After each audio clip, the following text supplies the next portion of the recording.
Magandang araw mga kaibigan. Bigyan natin ng opinion, reaction ngayon itong post ni Senator Ping Lacson. Iba na ang kanyang pinagkakaabalahan at I don't know yung flood control, lalo na yung investigasyon sa 18 Marines kung pagpapatuloy pa ba o tuluyan ng naisantabi. Ito ng priority niya ngayon, Ping Lacson. New Anti-Espionage Bill. Kasunod ng mga balita ng foreign espionage activity na tumatarget sa state secrets ng bansa. Binigyan diin ni Senator Ping Lacson ang halaga ng kanyang panukalang batas, ang New Espionage Act, na mas nagpapaigting at nagpapalakas ng parusa sa mga sangkot at nakikipagsabwatan sa espionage at panghihimasok sa ating panloob na usapin, kabilang ang mga tumutulong o nakikibahagi sa mga gawaing iyon. Yan ang kanyang Ang Senate Bill number 33 o New Anti-Espionage Act ni Senator Lacson ay may mas mabigat na parusa laban sa mga pag-iispya at ibang paglabag sa ating pambansang seguridad, at sakop pa nito ang mga bagong teknolohiya at galaw ng mga dayuhan na maaaring makialam sa gawain ng ating pamahalaan. Yan na. Ispya ko no.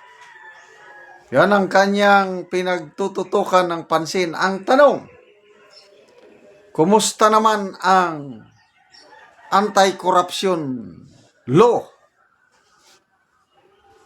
Relevant pa ba?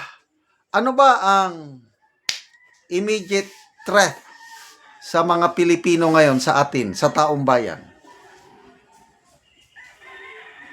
Siguro, kahit Senator Lacson, ang immediate threat na nakikita niya, yung mga dayuhan na nag-iispya, kunuhay, dito sa ating bansa. Wala man siyang binanggit na bansa dito, kaya lang, palagay ko lang ito, opinion ko lang, baka China ang kanyang tinutukoy na nag-iispya.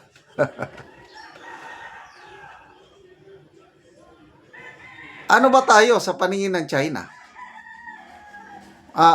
Hindi ako pro-China, hindi ako pro-US, pro-Pilipino ako. Kung ano ang nakakabuti sa Pilipinas, doon ako.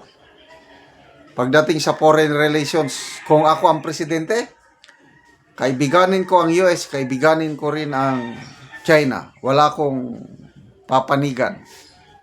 Kagaya ng ginagawa ng ating ASEAN neighbors.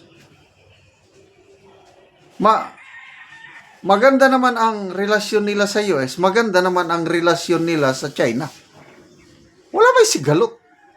Tayo lang ang may sigalot. Bakit? Kasi nga, opinion ko lang ito, mayroong US na nakikialam. Ang posisyon kasi natin sa mundo, very strategic. Pinag-aagawan tayo ng China at saka US. So sa ngayon, US ang nakabentahin na kalamang kasi may mga EDCA sites na sila. Kaya kung meron mang espionage activities ng China, ang tingin ko lang, ang minamanmanan ay yung galaw ng mga US dito. Kasi, pagpalagay mo, walang US presence. Pag-iinteresan ba tayo ng China in terms of military matters? Palagay ko hindi. Kasi, ano naman na, tayo ang isang pinakamahinang armed forces sa buong Asia. Ang China, superpower. Sa tingin ko, hindi tayo ang prinoproblema ng China, hindi ang Pilipinas. Ang prinoproblema ng China, yung presence ng US forces dito. Yun ang minamanmanan nila.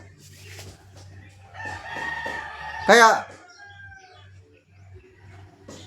para wala yung mga espya-espya na yan, di tanggalin mo yung mga EDCA. Oh, kung tanggalin ang EDCA, ano, lulusubin ba tayo ng China? I don't think so. Ang China, wala pang, sa history, wala pa silang nilusob na bansa. Ang US, ang dami na. Tingnan nyo. Ginawa nila sa Venezuela. Ginagawa nila ngayon sa Iran. Yan. O, tayo sa Pilipinas, kinonolize. We've been under them. Colonized. So sila yung mananakop. Hindi ang China. Kaya, I don't know. Ang priority para sa akin, flood control. Yan ang priority na dapat pag-usapan. Hindi yung Espionage Act na yan. Hindi yan ang threat to our national security. Ang threat to our national security is corruption. Kaya nagkakahirap-hirap tayo ngayon dahil sa korupsyon. Oh, ano ngayon? Ang chairman ng Blue Ribbon Committee, anong ginagawa niya sa korupsyon? Kung siya ang magsalita, matagal na akong lumalaban ng korupsyon. Wala ka pa dito, sabi niya kay Marcolita, lumalaban na ako. Correct. Lumalaban siya nung una. Ngayon, parang hindi na. Oh. Bilib na bilib ako kay Senator Lacson nung una. Ngayon, wala na. Kasi, walang direksyon eh. Oh, tama itong dalawang mambabatas na ito, Congressman Edgar Erese at Senator Marcolita, sila talagang pumupuna kay Lacson. Walang direksyon ang investigasyon ni Senator Lacson. Agree ako, walang direksyon. Parang man lang perception ko lang ito, parang may tinatabunan. Kung sino man yung tinatabunan, bahala na kayo. Basta. So, papatawag ba niya yung 18 ex-Marines? Yun ang immediate concern ng taong bayan. Kaya, binasa ko ang mga comments dito. Dati-dati, nakikita ko yung number of people na nag-react. Pinuputakti siya ng laugh and angry emoji sa lahat ng mga post niya. Ngayon, tinanggal niya na yung feature na yon. Siguro ayaw niya nang makita, ayaw niyang malantad na pinagtatawanan siya ng taong bayan. At ang mga comments, 18 Marines, patawag mo. Kailan niya papatawag? I don't know. Salamat mga kaibigan sa inyong pagsubaybay sa ating channel.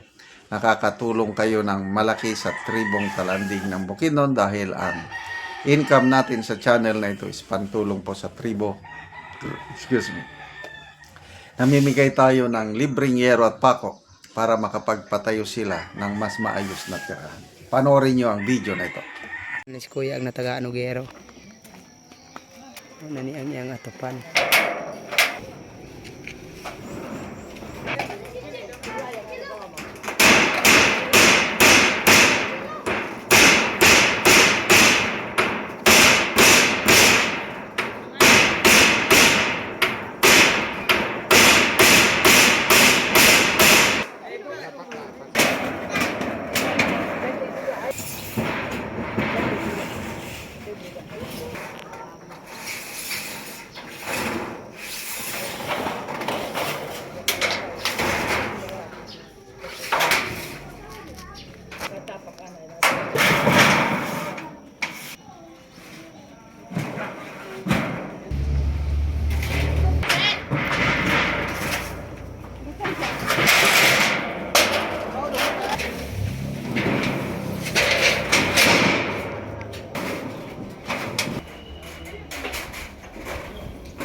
Karon no man nagyod sa pag-atop o nindot nagyod nga tan-awon kay nakaatop naman ang yero nga gihatag. Salamat sa Ginoo ug sa sponsor sa ani nga nga tungod ani hinaba nga nga nakaatop na gyud ko nga na so hindi mangitag budget pang atop karon nga lain ang sponsor. Salamat kaayo og unta mataga napay matabangan nga uban kay tagan gyud ang nanginahanglan pud sa amo adto sa among barangay.